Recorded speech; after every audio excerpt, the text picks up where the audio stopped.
আসসালামু আলাইকুম ভিউয়ার্স, আশা করি সকলেই ভালো আছেন। আজকে আপনাদেরকে দেখাবো কিভাবে একদিনে শালবন বিহার এবং কুমিল্লার অন্যান্য স্পট ঘুরে দেখতে পারবেন। প্রথমেই যারা ময়মনসিংহ থেকে বা ঢাকা থেকে কুমিল্লা যেতে চান তারা কুমিল্লার বাসে কুমিল্লা কোটবাড়ি বিশ্ব রুট বাস থেকে নামবেন। কোটবাড়ি বিশ্ব রুট থেকে কুমিল্লা বিশ্ববিদ্যালয়ের সরাসরি অটো বা সিএনজি পেয়ে যাবেন। আমরা প্রথমে চলে আসছি কুমিল্লা বিশ্ববিদ্যালয়ে। এখানে বিশ্ববিদ্যালয়ে কিছুক্ষণ ঘোরাঘুরি করে তারপর চলে আসি কুমিল্লার শালবন বিহারে।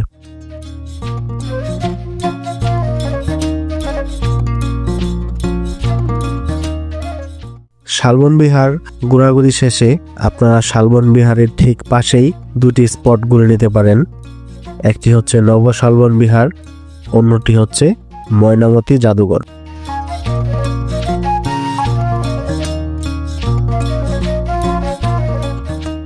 চলুন শালবন বিহার ঘুরতে ঘুরতে শালবন বিহার সম্পর্কে কিছু তথ্য জেনে নিই। শালবন বৌদ্ধবিহার বাংলাদেশের প্রাচীন সভ্যতার নিদর্শনগুলোর মধ্যে অন্যতম। কুমিল্লা জেলার লালমাই ময়নামতি প্রত্নস্থলের অসংখ্য প্রাচীন স্থাপনাগুলোর একটি এই বৌদ্ধবিহার।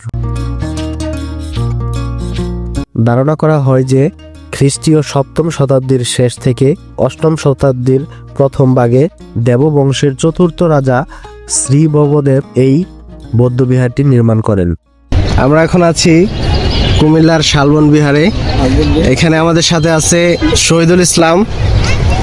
শহীদুল ইসলাম, আপনি আমাদেরকে বলেন এটার ইতিহাস সম্পর্কে এবং আপনি কুমিল্লা ইউনিভার্সিটিতে কোন ডিপার্টমেন্টে পড়াশোনা করছেন সেটা একটু বলবেন। আমি শহীদুল ইসলাম কুমিল্লা ইউনিভার্সিটিতে আর্কিওলজি ডিপার্টমেন্টে পড়তেছি।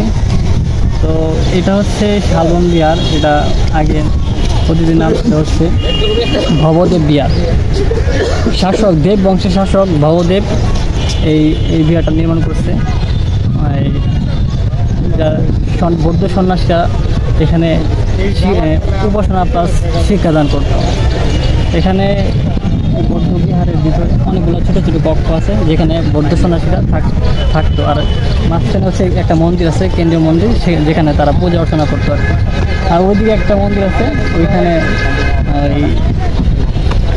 কিছু পটারি পাওয়া গেছে। ওইখানে শ্রীকৃষ্ণের জীবনে যে 10টা উপাখ্যান আছে ওইগুলো এখানে পাওয়া গেছে, ফ্ল্যাগ আর কি, টেরাকোটা ফ্ল্যাগ আর কি। ঠিক আছে, ধন্যবাদ। আমরা অনেক অজানা ইতিহাস সম্পর্কে জানলাম। শালবন বিহারের 6টি নির্মাণ ও পুনর্নির্মাণ পর্বের কথা জানা যায়। খ্রিস্টীয় 8ম শতাব্দীর মধ্যে 3য় পর্যায়ে কেন্দ্রীয় মন্দিরটি নির্মাণ করা হয় ও বিহারটির সার্বিক সংস্কার হয় বলে অনুমান করা হয়। 4র্থ ও 5ম পর্যায়ের নির্মাণ কাজ ও সংস্কার কাজ সম্পন্ন হয় 9ম 10ম শতাব্দীতে। শালবন বিহারে সর্বমোট 115টি কক্ষ রয়েছে। কক্ষের সামনে 8.5 ফুট চওড়া টানা বারান্দা ও তার শেষ প্রান্তে অনুচ্চ দেয়াল। প্রতিটি কক্ষের দেয়ালে 3টি করে কুলুঙ্গি রয়েছে। কুলুঙ্গিতে দেবদেবীর মূর্তি, তেলের প্রদীপ ইত্যাদি রাখা হতো। এই কক্ষগুলোতে বৌদ্ধ ভিক্ষুরা থাকতেন, সেখানে বিদ্যা শিক্ষা ও ধর্মচর্চা করতেন। শালবন বিহারের নামকরণ সম্পর্কে জানা যায়, বিহারটির আশেপাশে একসময় শালগজারির ঘন বন ছিল বলে এই বিহারটির নামকরণ হয়েছিল শালবন বিহার।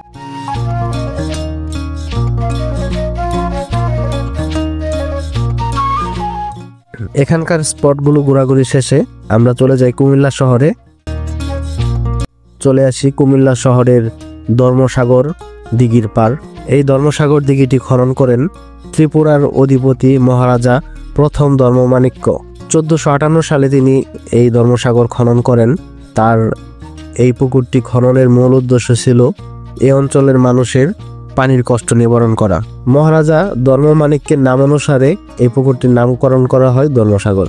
জাতীয় কবি কাজী নজরুল ইসলাম কুমিল্লা ভ্রমণে আসলে শচীন দেববর্মনের সাথে যে সকল জায়গায় সময় কাটাতেন তার মধ্যে ধর্মসাগর ও তার আশেপাশের এলাকা অন্যতম।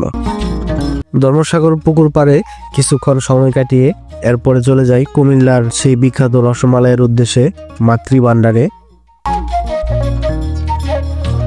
মাতৃভান্ডার থেকে রসমালাই কিনে আমরা আবার চলে আসি ময়মনসিংহের উদ্দেশ্যে।